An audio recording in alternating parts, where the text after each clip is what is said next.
Could Moses have written the Pentateuch? King Og's bed. Some scholars argue that details of King Og's bed point to a much later composition date, thereby casting doubt on the traditional claim that Moses was the author of the text.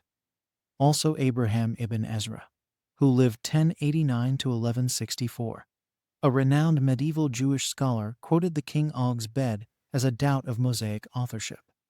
It is interpreted as a well-known artifact that had been on display for a considerable time.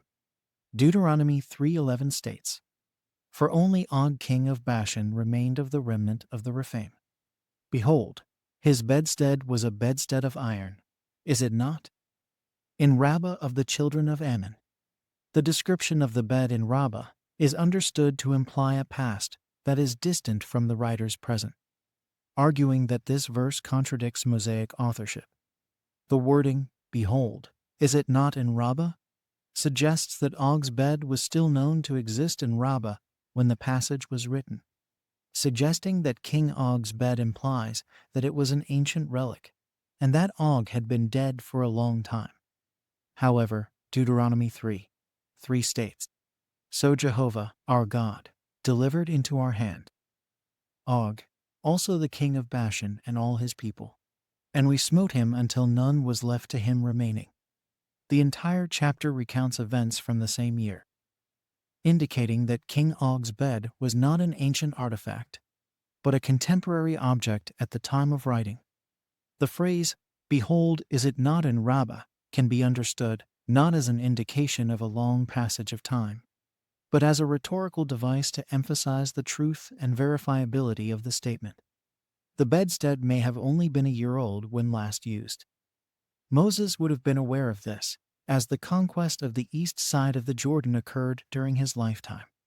Also, archaeological evidence shows sporadic iron production in the late Bronze Age, often for prestige items. Og's bed could have been a rare, symbolic object, not a common tool. The iron bedstead could therefore reflect a rare item rather than common technology. At some point before Israel entered Canaan, the Amorites had seized portions of Ammonite territory, forcing the Ammonites northward and eastward. This incursion created a divide between the Ammonites and the Moabites, who likewise lost significant areas of land. The Israelites were commanded not fight with the Ammonites, see Deuteronomy 2:19. As the context shows from Deuteronomy 3:8 that the Israelites fought only the Amorite kings. And at that time, we took the land from the hand of the two kings of the Amorites who were on this side of the Jordan, from the river Arnon to Mount Hermon.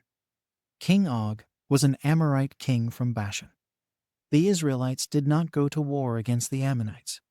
Moses therefore could have been asserting to a known fact to his audience, who may have been aware of the Ammonites possessing this trophy.